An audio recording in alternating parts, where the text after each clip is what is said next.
오늘은 불기 2570년, 서기 2026년 4월 28일, 현재 시각 오후 8시 2분, 화요일 저녁입니다. 함께 공부하실 경은 수타니파타 8품, 즉 네 번째 와가의 8품의 주석서 마하니대사를 오늘부터 공부하도록 하겠습니다. 음,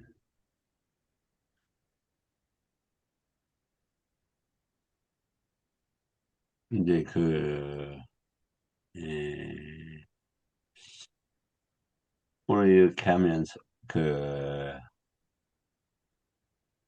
연로한 노스님을 어제도 뵀다는 말씀을 드렸고 오늘도 뵀는데 음, 제 자신이 상당히 부끄러워지더라고요. 이제 그 이후로서는 삶을 어떻게 살아왔는가 이런 문제에 있어서 너무 이렇게 청정하게 살아오신 스님이었고 또 너무 이렇게 91세 연세인데 너무 정직하시고 정말 때, 때가 거의 없어 보이는 이러한 분이어서 그리고 배움에 의해서 어, 습관화된 편이겠지만 이런 말씀을 하시더라고요.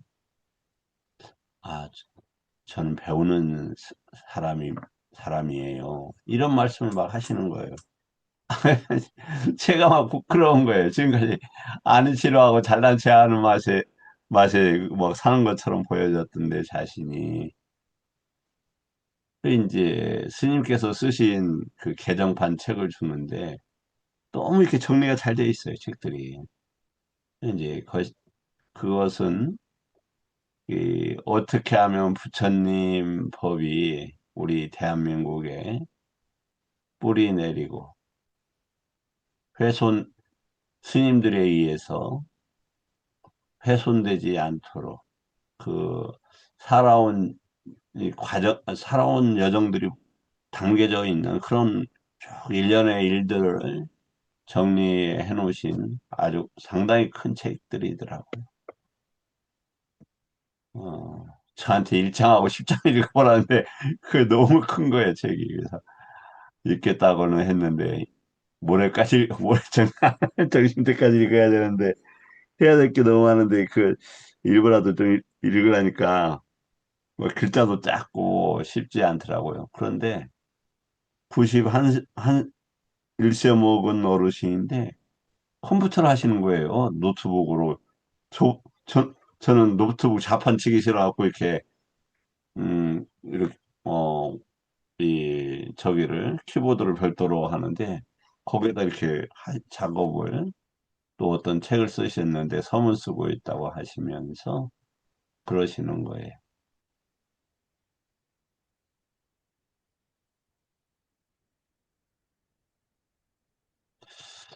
그래서, 이거 살아가는 태도를 다시 재정립해야 되는 거 아니야? 내 자신이.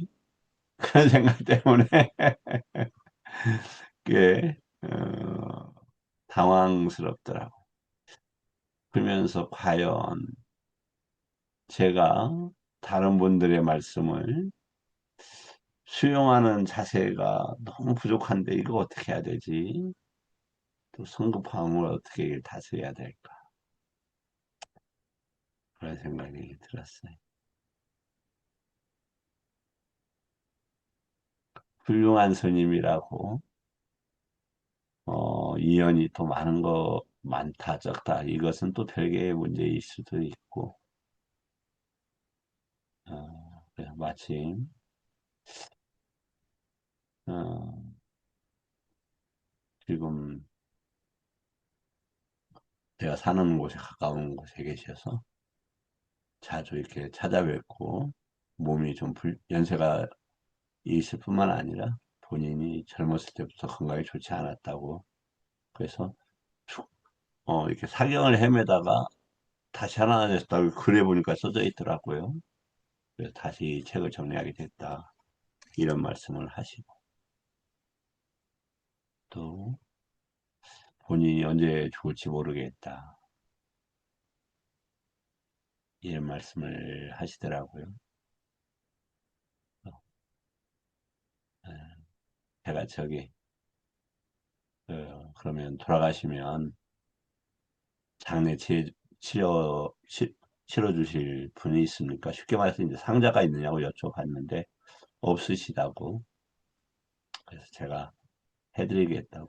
그랬더니 고맙다고 그러시더라고요.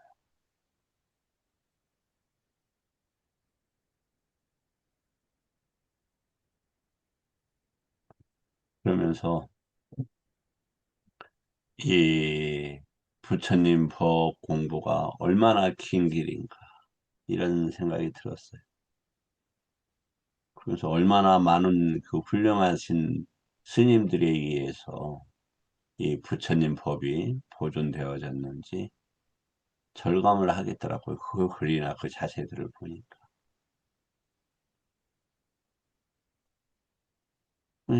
글 좀 읽었는데, 이 부처님 법대로 살아오고자 했던 그런 노력들이 너무 절절하게 보이는 거예요. 이렇게 내 자신이, 정말, 한없이 좀 부끄러지네요, 오늘. 예, 음, 푸념인지 뭐 뭔지 모르겠는데, 제가 말씀 올렸어요. 이제, 여기가 지금 이제, 그, 수다니파타 여덟 개 송이죠. 음, 여덟 개 송 먼저, 자, 한두 개 정도 한번 먼저 읽어보겠습니다. 감각적 욕망에 대한, 이것 전에, 경이, 저기는 몇 개로 되어 있는가 한번 보죠.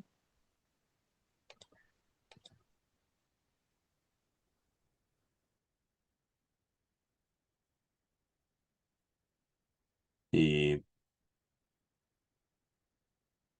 팔품은 욕망의 경, 동굴에 먹는 자의 경, 그릇된 견해의 경, 청정의 경, 궁극의 경, 늙음의 경, 멧돼하고 밑에서 나오죠? 근데 여기 또 나오네요. 논쟁의 경, 마간디아의 경, 이전 파괴에 대한 경, 다툼과 논쟁에 대한 경. 한번 같은 사람인지는 모르겠어요. 작은 집단의 경, 큰 집단의 경, 집착의 경, 폭력의 경, 그다음에 사리붓다 경 이렇게 16경으로 되어 있습니다. 그러면 이 경의 그 저기는 뭐냐? 만이때사 공부의 이익은 해설, 단순한 해설, 이해가 아니라 도지 절단 능력을, 도지라는 것은 도의 지혜로서 절단하는 능력, 길레사나 어서어를 또 아누사야를 절단하는 거죠. 그것이 이제 12연계에서 나타나는 겁니다만, 실제로 형성하는 데 있다. 가장 근본적인 이익은 뭐냐? 언어 개념 생성의 구조를 본다. 언어 개념 생성 구조를 본다. 언어와 개념 생성의 구조를 본다. 이렇게 되어 있다. 자, 다시.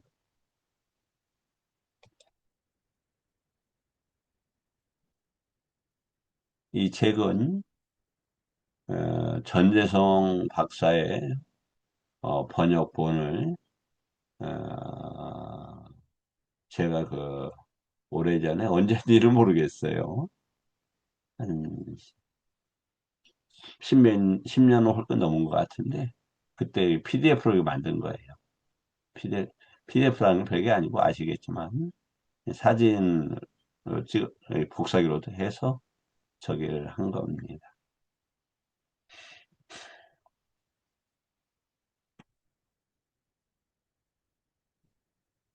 그리고 제가 그 자료들이 꽤 많아요. 그래서 혹시 원하는 자료들이 필요하신 분들이 있으면 문자 주시면 제가 있는 것 한해서 보내드리고 또 중요한 거라면 만들어서라도 보내드릴 수 있습니다. 자, 함께 어, 읽어보도록 하죠. 감각적 쾌락을 원할 때 그 감각적 쾌락의 욕구가 이루어지면 갖고자 하는 것을 얻어서 그 사람은 참으로 기뻐합니다. 감각적 쾌락의 길에 들어서 욕망이 생겨난 사람에게 만일 감각적 쾌락이 충족되지 못하면 그는 화살에 맞은 자처럼 괴로워합니다. 발로 뱀의 머리를 밟지 않듯 감각적 쾌락을 위한 욕망을 피하는 사람은 세상에서 책임을 확립하고 이러한 애착을 뛰어넘습니다. 다시 이 문장 중요하죠? 뱀의 머리를 밟지 않듯. 아시겠지만 뭐 더운 지역에는 뱀들이 많고 자주 더 나타나지요. 뱀도 가보셨겠지만 한국 뱀들보다 큰 뱀들도 상당히 많아요. 감각적 쾌락을 위한 욕망을 피하는 사람은 세상에서 책임을 확립하고 이러한 애착을 뛰어넘었습니다. 농토나 돼지나 황금, 황소나 말, 노비나 하인, 부녀나 친척, 그 밖에 사람이 탐내는 다양한 감각적 쾌락을 위한 욕망의 대상이 있습니다. 나약한 것들이 사람을 이기고 재난이 사람을 짓밟습니다. 그러므로 파손된 배에 물이 스며들듯 괴로움이 그를 따릅니다. 그래서 사람은 항상 책임을 확립하고 감각적 쾌락의 욕망을 피하고 그것들을 버리고 배에 스며든 물을 퍼내듯 피 안에 도달하듯 거센 물결을 건너야 합니다. 하나 더 읽을까요? 동굴에 대한 6개 소명경. 동굴에 집착하고 온갖 것에 덮여 있고 유혹에 빠져 있는 자, 이러한 사람은 멀리 떠남과는 거리가 멀다. 참으로 세상에서 감각적 쾌락의 욕망은 버리기 어렵다. 욕망을 조건으로 존재의 환희에 묶인 자들, 그들은 미래와 또는 과거를 생각하면서 이러한 현재나 과거 감각적 쾌락에 탐착하기 때문에 스스로 해탈하기 어렵고 남에 의해 해탈되기도 어렵다. 감각적 쾌락에 탐닉하고 열중하는 미혹하고 비열한 바르지 못한 행위에 빠진 사람들. 그들은 괴로움에 짓눌려 여기에서 죽으면 나는 어떻게 될까 하고 비탄해야 한다. 죽음을 잘 모르니까 그러겠죠. 왜냐면 누차 말씀을 드리지만 감각적 쾌락에 뻗디가 쌌냐에 이렇게 잡히면 이 법들이 보이기가 어려워요. 그러므로 사람은 여기서 배워야 한다. 세상에서 부정이라고 알려진 그 어떤 일에도 그것을 위해 부정을 저질러서는 안 된다. 사람의 목숨은 짧다고 현자는 말한다. 나는 가래에 사로잡힌 존재들 가운데 세상에 떨고 있는 무쌈을 본다. 다양한 존재에 대한 가래를 떠나지 못한 채 못난 사람들은 죽음에 직면하여 비탄해야 한다. 내 것이라고 동요하고 있는 사람들을 자라드는 물웅덩이의 물고기들과 같다. 이 모습을 보고 나의 것을 떨치고 존재들에 대한 집착을 버리고 유행하라. 현자는 양극단에 대한 욕망을 억제하고 접촉을 두루 알아서 탐하지 않으며 자신조차 비난할 나쁜 짓을 하지 않고 보여지고 들려진 것에 더럽혀지지 않는다. 아시겠지만 청정해질수록 누가 가장 두렵느냐? 자신의 눈이 가장 두렵잖아요. 너무 이 행위 결과들이 다 보이니까 나쁜 생각마저도 일으킬 수가 없잖아요, 이게. 뭐 나쁜 생각이 별거 아니에요. 뭐, 누차 말씀, 꽃향기 맡는 것도 부끄러워요.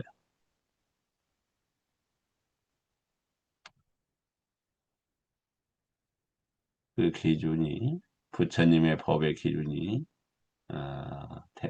되고, 부끄러움과 양심이, 그, 있어야, 이렇게 아무래도 부처님 법 공부에 도움이 될 것 같습니다. 지각에 대해 두루 알아 거센 물결을 건너십시오. 성자의 삶을 사는 자는 소유에 더럽혀지지 않고 번뇌의 화살을 뽑고 방일하지 않고 유영하며 이 세상도 저 세상도 바라지 않습니다. 자, 이제 내일은 그걸 세부적으로 공부해 보도록 하겠습니다.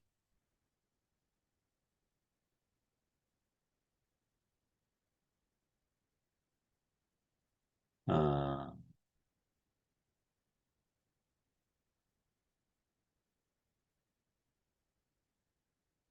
네, 그저께 약속을 했는데 제가 깜빡 잊어서 어떤 스님이 말씀을 하셔서 다시 저기 첫 번째 깨달음 이 부분 있죠.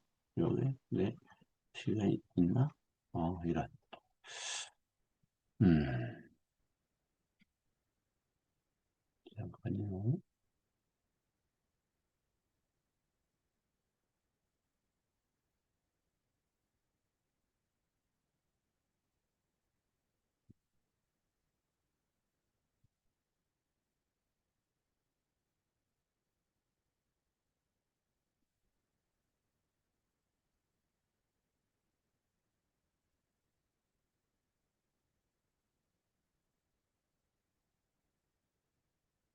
여기 보면 나는 처음 완전한 깨달음을 성취하고 첫 번째 아비 삼부토를 하고서 이런 표현이 나오죠. 그래서 빠따 마 아비 삼부토 이 단어 그 의미가 무엇인지에 대해서 한번 이렇게 말씀을 드린다고 했죠. 이 파자를 하면은 이제 단어별로 이렇게 긴 여러 어휘들이 결합된 상태죠. 첫, 처음, 최초 이런 말. 그러니까 붓도가 이제 무슨 단어이냐 이 문제는 뭐 꿰닫다라고 하는데 제가 봤을 때는 어, 왜냐면 부처님들께서는 뭐냐면 어떤 법을 발견을 하시냐면 연기법을 발견을 하시죠. 그래서 연기법에서 느낌에서 애로 넘어가고 치유 요 부분을 잘라내시는 거예요. 그러기 때문에 유라는 그 상태를 잘라내는 게 부처님 법의 그 핵심적인 목적이다. 그래서 태어남과 생로병사가 없어져서 불사를 얻는 그런 단어란 말이죠. 그러면 에, 이 붓다라는 게 도대체 무슨 뜻이냐? 그 저기 때도 붓다가 있었겠죠. 부처님 이전에도 붓다라는 단어가 있었잖아요. 그러면 깨닫다 좋다고 뭘 깨달았느냐? 그래 어떻게 됐는데? 이런 거죠. 그 다음에 완전히 뭘 완전해? 그래서 이거 좀 애매모호하다. 함께 무엇을 가지고 뭐 이런 거죠. 아비는 뭐라고요? 결과를 내는 이런 단어예요. 처음으로 결과를 하는 무엇에 대해서부터 알았다 이런 말이죠. 그러면 제가 봤을 때는 바와 웃더라는 단어가 이 개념으로 적절하지 않겠는가. 존재의 멈춤이라는 이 합성어로서 이 단어 보면 어떨까 이런 생각을 해요. 왜냐하면 여기 깨닫다는 것이 또 보장가라는 깨닫다는 단어가 있잖아요. 어, 뭐지? 또 그래서 일단 불사라는 개념이 부처님 가르침의 핵심이기 때문에 붓다는 태어남이 없는 이런 것이다. 그럼 바와 웃도 존재가 멈춘 이런 단어로 보면 어떨까? 뭐 학문적인 건 아니니까 틀릴 수 있어요. 그 정도 하시고. 쌈은 누차 말씀을 하시지만 원목과 함께해요. 그러니까 12연기법을 어, 어, 알아서 존재를 멈추는 첫 번째에 이렇게 보면 어떨 것인가 이런 생각을 했어요.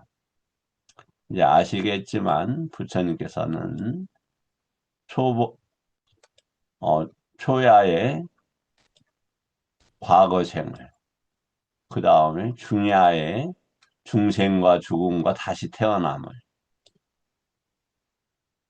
그러니까 뭐냐면 부처님 법은 사성제잖아요, 사성제. 일반적인 괴로움의 그 근원적인 진리나 진실의 문제, 원칙의 문제를 파악하신 거잖아요.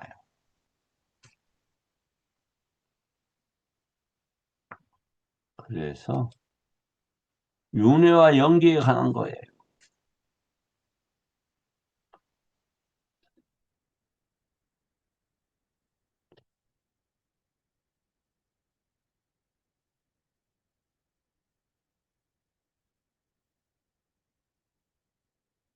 이제 어, 이게 스님들이나 수행하는 분들 속에서도 부처님 법은 분명히 연기와 윤회인데 그걸 수용 안 하는 분들이 있어요. 좀, 제 개인적으로 좀 이해가 잘 안 되더라고요. 어, 그래서, 그, 이제 저번에도, 어제도 공부 같이 했죠. 구조, 개념, 기능. 개념이 구조 속에서 역할을 하면서 기능으로 되는 거죠. 그래서 절단의 기능을 하는 것이죠. 에, 구조는 부처님 법의 그 여러 그 중요한 가르침이죠. 사성제, 구가 일어나고 사라지고 사라지는 방법이 있고 구라는 게 있다.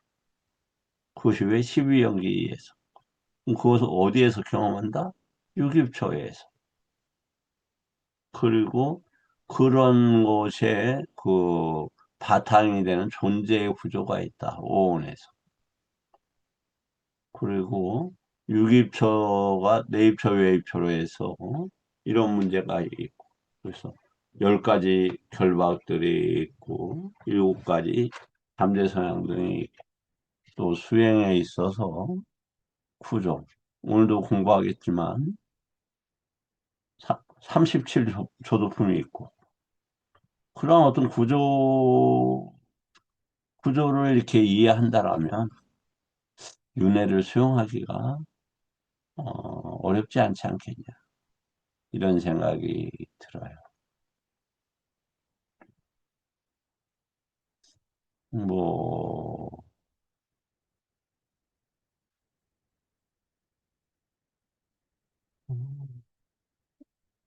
이게 상륙단이니까야. 이건 정재성 씨 번역이에요. 뭐 어디를 열어봐도 윤회하고 다 연계가 되어 있죠. 한 페이지에 몇 군데씩. 그런데 연기법과 윤회를 부정하면 부처님 법이 거닫기도 어렵지 않겠냐. 이런 생각이 듭니다. 그 후에 이제, 세 번째 후야에 이제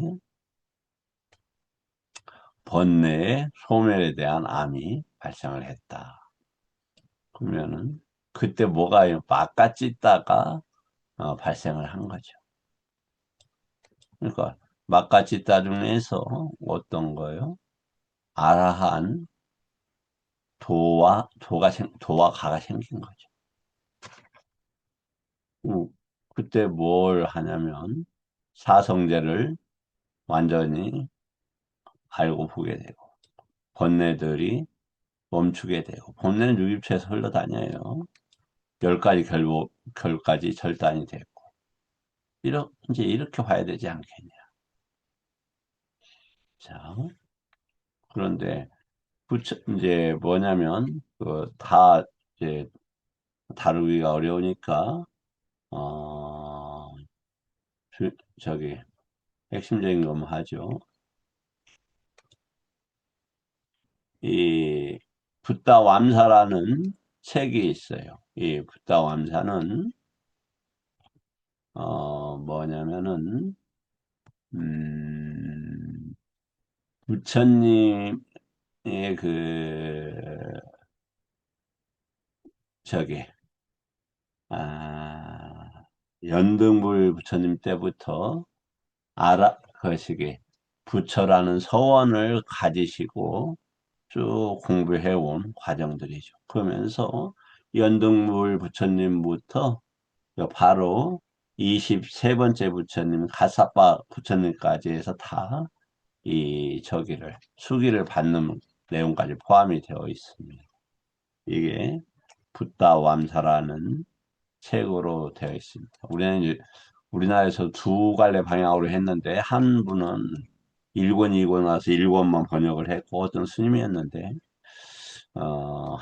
이제 하나는, 예, 열 권으로 이렇게 번역이 되었습니다. 그래서, 그때도 잠깐 말씀을 드린 것처럼, 제가 2010년도에 그걸 구입을 해서, 읽고, 부처님 법을 정리하는데 상당히 좀 도움을, 이렇게 대략적이라도, 아웃라인이라도, 하는데 도움이 되었던 그런 책입니다. 여하튼,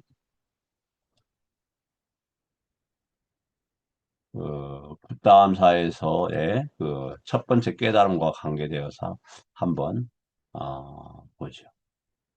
모든 부처님들은 연기법을 통찰하게 된다는 것은 알아서 이제 보면 사라지게 되는 거죠. 왜 일어나고 왜 끊어지는가라 보면. 그래서 번뇌가 멸진됐다. 여기에서 정리가 일어난다. 뭐냐면 쌍카는 뭐냐? 현수님, 혹시 쌍카가 무슨 단어인가 한번 생각해 보셨어요? 어, 지금 어디선가 읽었던 것 같은데, 그, 싼과 카를 두 개를 합친 단어여서, 싼은 더하다라는 뜻이고, 카는 제거하다, 뭐, 이렇게 봤던 것 같습니다. 그렇습니까? 네.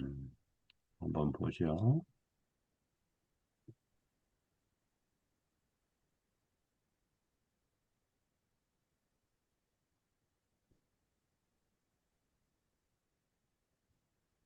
그러면 쌍카라하고는 무슨 관계입니까? 글자가 비슷하죠. 네. 뭡니까?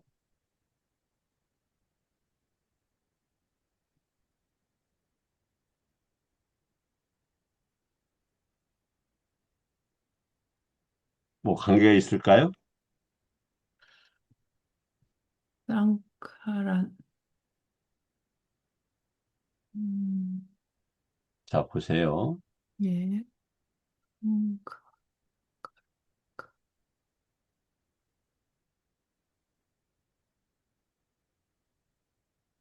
쌍카라죠. 쌍카입니다. 쌈카, 쌈까르 이렇게 되어 있죠. 그래서 뭐냐면 쌍카 하는데 작업하는 과정 이런 단어로 보여져요. 그러니까 이것은 구조가 되는 거죠. 구조. 사고의 구조. 그래서 그 우리가 빠판차 쌌냐 쌍카 여기서 나오는 거죠. 그리고 요 단어는 오온의 구조를 형성하는 이런 단어입니다. 억지 아닙니다. 그래서 구조적인 사고를 할 필요가 있다. 그 말씀을 드리는 거예요. 모든 부처님들께서는 깨닫고 영기법을 깨닫고 검토 정리하셨다. 그리고 법 전개를 하셨다. 그래서 그런데 그 후에 이제 깨닫고 끝나는 게 아니야. 이 문제를 어떻게 처리할 건가 하는 반조의 문제가 있었다. 그래서 이것은 성스러운 고함의 경이고 이것은 마와가는 율장입니다. 부처님께서 깨닫고 자신이 본 법을 다시 정리하기 시작했다. 구조를 정리했다. 적용 가능성을 정리했다. 무엇을 정리했는가? 연기법을. 그래 뭐 그것이 표야에는 첫째 날은 순관을, 두 번째 날은 역관을, 세 번째 날은 역관과 순관을. 그때는 말씀을 드렸지만 엄청나게 다양한 그 복잡한 성격들을 지니고 있죠. 간단하지 않죠. 그리고 사성제를 정리하셨을 거다. 사성제가 다른 말로 뭐예요? 연기법에 일어나고 사라지고 사라지는 것을 보는 거잖아요. 그러면 이제 그럼 이 문제는 어떻게 할 거냐? 어떻게 할 거냐? 어디서 끊어낼 거냐? 이런 문제란 말이에요. 그래서 그 77, 49일간 저기 했다고 그래요. 7이라는 숫자가 뭘 의미하는지 잘 모르겠어요.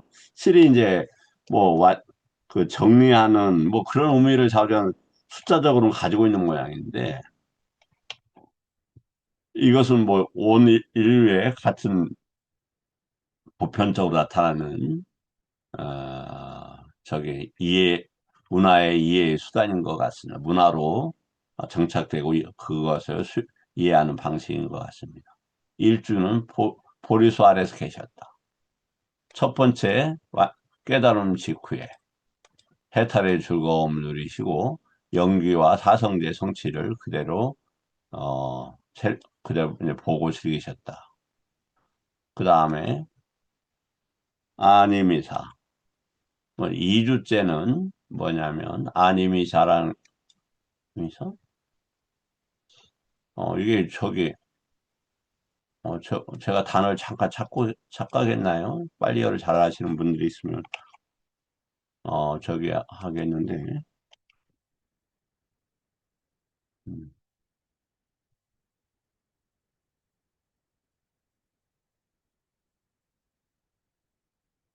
그러니까 이 단어로서는 일단은 그 부동의 뭐 이런 단어로 쓰이는 모양인데 뭐 하여튼 보리수 아래서 어, 저 움직이지 않고 뭔가 이렇게 그걸 아까 이 깨달음의 문제를 그것이 다시 한번 확실하게 자리를 잡으신 것 같아요.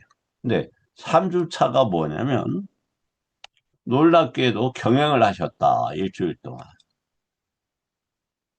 여기 이제 좌선으로 보여지고, 생각하기에 제가, 뭐 틀릴 수도 있어요. 3주째는, 뭐, 크게 경에 대한 것이 아니니까, 그 뭐, 추정이 조금 벗어나더라도 큰 문제는 없을 것 같아요. 짱가는 경영이라는 단어예요. 앞뒤로 걷는 수행. 음, 그래서, 왜 그랬을까? 아마, 그, 그, 견고한 사마디가 더욱더, 어, 정립되지 않았을까. 이렇게 저는 생각합니다.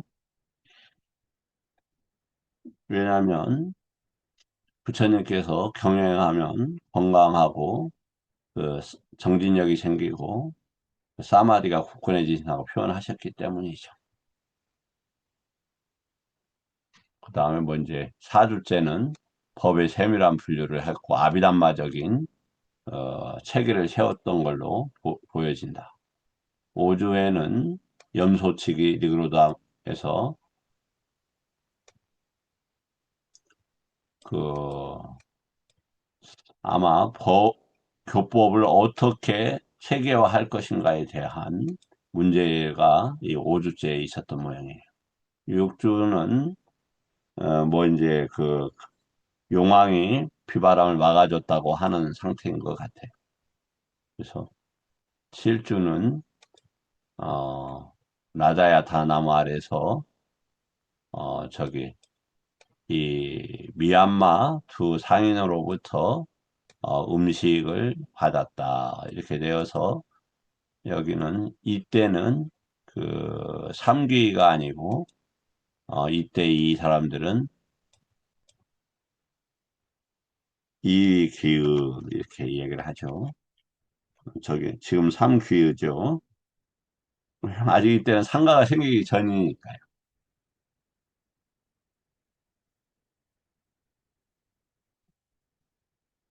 정리하자면은 일주는 깨달음 안정, 깨달음의 자리를 관찰하고 뭐 이런 식으로 되어 있다. 그래서 그 아까 그 첫 번째 깨달음이라는 단어를 이렇게 한번 생각 정리를 한번 해봤어요.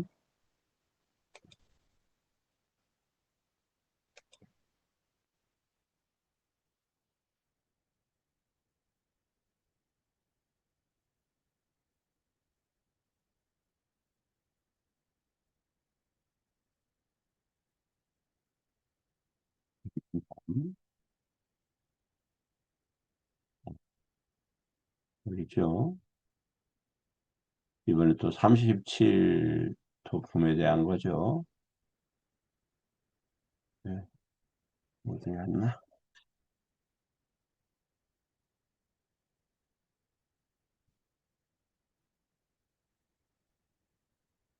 죄송합니다. 제가 조금 어,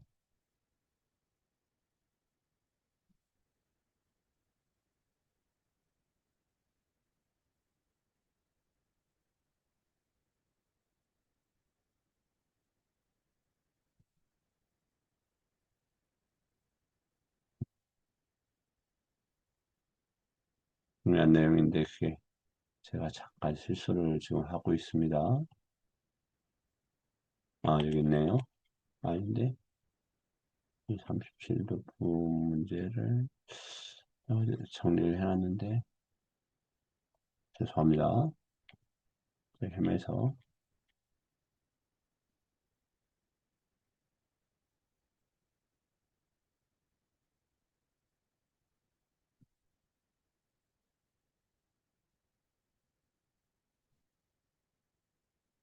조금만 기다려 주십시오.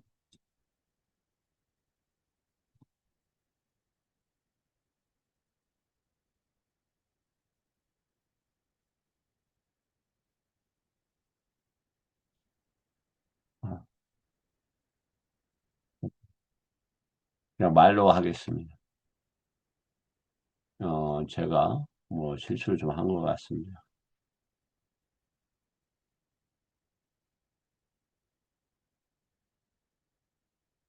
음,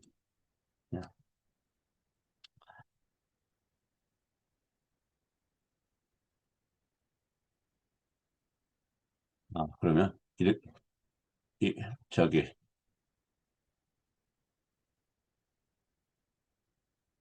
정리가 되지 않았지만 그냥 저기로 하겠습니다. 그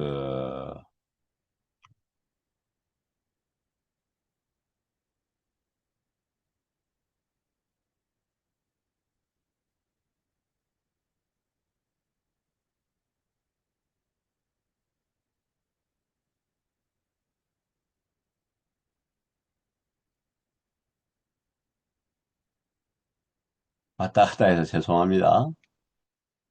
예,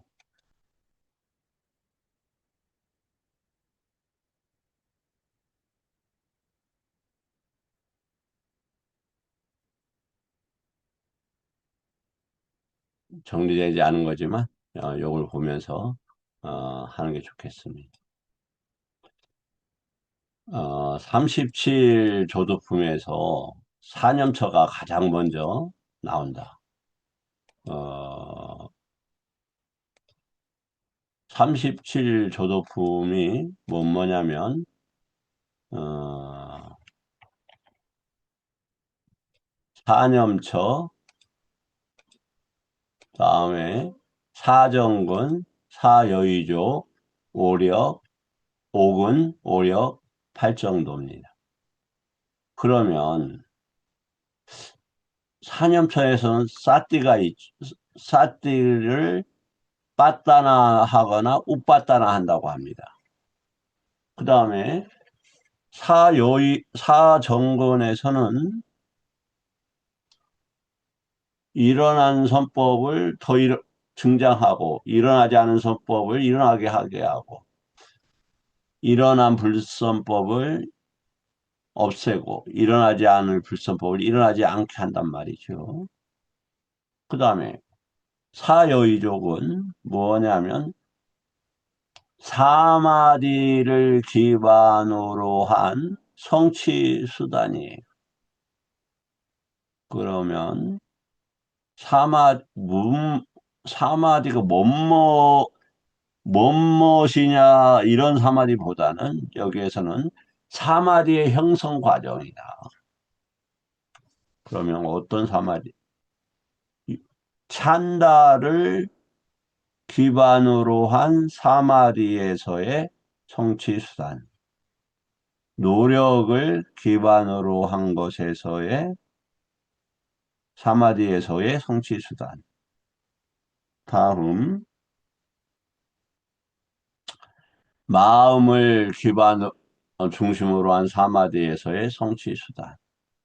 검증을 위주로 한 사마디에서의 성취수단. 이게 이제 그러면 사념처, 사정근, 사여의조 하면 12개죠. 그 다음에 오력오근이 있어요. 그러면 어, 오력오근은 아시겠지만 믿음, 노력,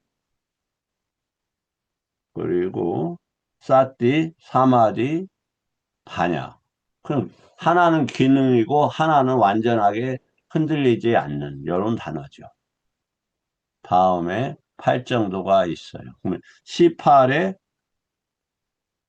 12. 그러면 얼마죠? 어떻게 된 거야? 그러면은 37이 아닌데? 칠각지도 예? 칠각지가 있죠. 칠각지를 칠각지요. 쓰셨어요. 네. 오려곡은 다음에 칠각지가 있죠. 거기에서 사띠 삼보장과 여기서 깨달음이라는 단어가 아주 그다음 그 단말 위자야, 위리야, 삐띠, 빠사디, 그다음에 사마디, 우빼까라는 삼보장가가 있죠. 그리고 이제 팔정도의 정 사띠와 삼 정경과 정령과 정정진이 함께 하면서 움직이면서 삼마사마디가 이루어지고 그 다음에 이제 삼마냐냐가 이루어지고 삼마유무티가 이루어지는 요렇게 이제 되어 있다. 그러면 여기 되어 있네요. 어, 사띠가 이제 뭐냐? 먼저 37조도품을 행하는 데 있어서 반드시 있어야 되는 겁니다. 그 에까야노라고 우리가 이야기를 하잖아요. 그러니까 이, 이 법을 법으로 보고 외단화를 외단화로 보고 찌따를 찌따로 보고 까야를 까야로 보는 것이 없는 한 팔정도도 불가능하고 칠각지도 불가능하고 오력오근도 불가능하다. 그러면 37도품이 차제로 되느냐? 그렇지 않죠. 함께 돌아가는 시스템인데 이걸 갖다가 우리가 가끔은 그 차제적으로 이해할 수도 있다. 그러나 그게 하나의 조건으로 그 도가를 이루는 조건으로 이루어지고 있다. 그럼 무엇 때문에 사념처가 있느냐? 당연히 사념처의 법념처 중에서 사성제가 있고 사성제 중 그 다음 내용이 십이연기를 다뤄. 십이연기는 어떻게 된다고요? 두 도막으로 나눌 때는 무명에서 느낌까지, 그 다음에 애치유, 생로병사까지. 애치유가 뭐다? 무명의 그 작동이다. 요게 애치유 때문에 뭐 무명이 더 증량이 되어져요. 그래서 느낌을 느낌으로 보고 가래로 가지 않도록 끊어내는 거. 크게 사념처에 있는 것이죠. 이거 사념처만이 빠싸 외다나를 직접 볼 수 있다. 사정구는 이미 일어난 것을 처리한다. 뭐, 이건 그 다음에 모르는 거니까 잘 통과하겠어요.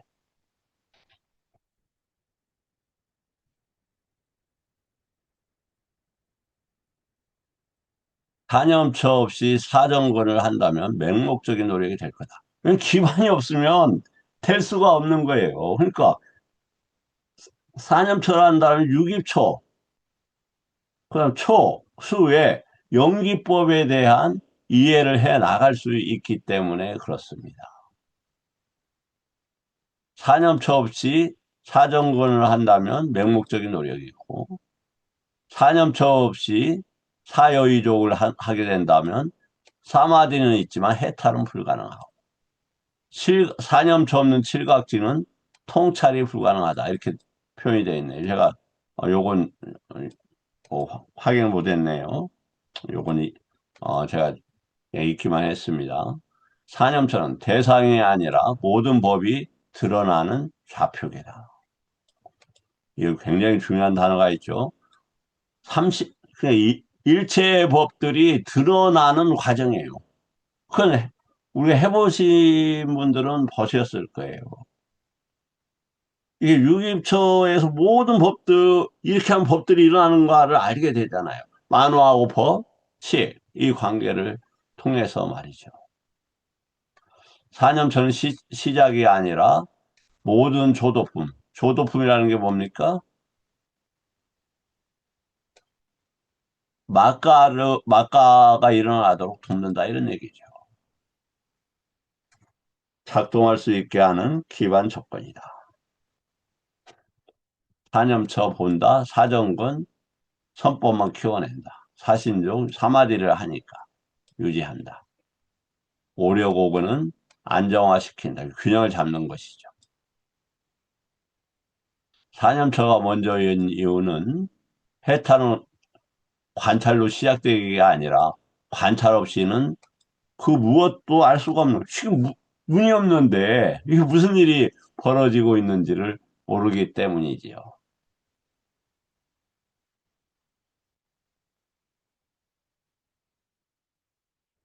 그래서 그 37조도품에서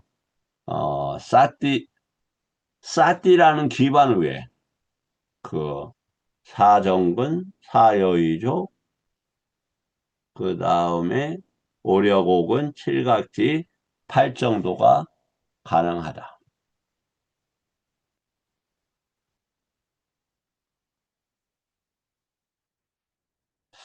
자,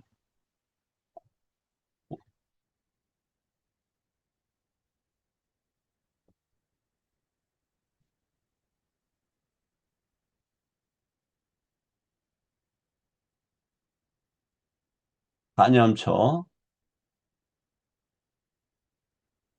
뭐냐면 가야에서는 기반이 형성이 된다. 그래서 실질적으로 지금 사마디가 이루어지고 있구나, 안 이루어지고 있구나를 알게 되는 위치이기도 합니다. 이게 이제 유입처를 대상으로 하기 때문에 그렇습니다. 그 다음에 수념처는 뭡니까? 계속 하지만 가래를 차단하는 거다. 찢다는 뭐다? 대상에 대해서 자아를 빼는 것들이다. 그 다음에 법념처는 법의 구조 등에 대한 이해인 것이다. 37조도품 전체는 사념처라는 4개의 좌표 위에서 움직인다.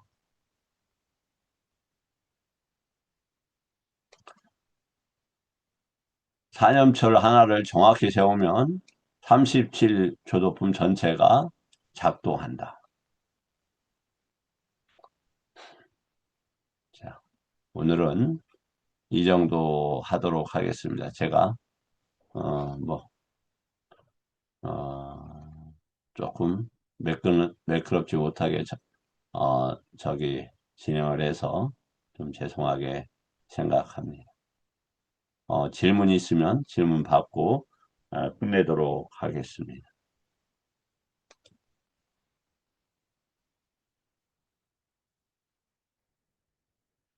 음, 질문 없을까요? 예, 그러면 이것으로 마치도록 하겠습니다. 여기 뭐 감사합니다. 오늘 아까도 말씀을 드렸듯이 음, 제 자신을 어, 더욱더 청정함의 정신으로 더욱더 닦아내는 오늘의 중요한 하루였던 것 같습니다. 특히 그래서 윗어른들의 훌륭한 모습은 정말 살아있는 공부의 표준이 되고 징표가 되는 것이 아닌가 이런 생각이 들었습니다. 인생에서 그러한 훌륭한 스님을 만났다라는 게 개인적으로는 매우 행복합니다. 예, 감사합니다. 내일 마흔이 때사 더 이어서 하도록 하겠습니다. 감사합니다.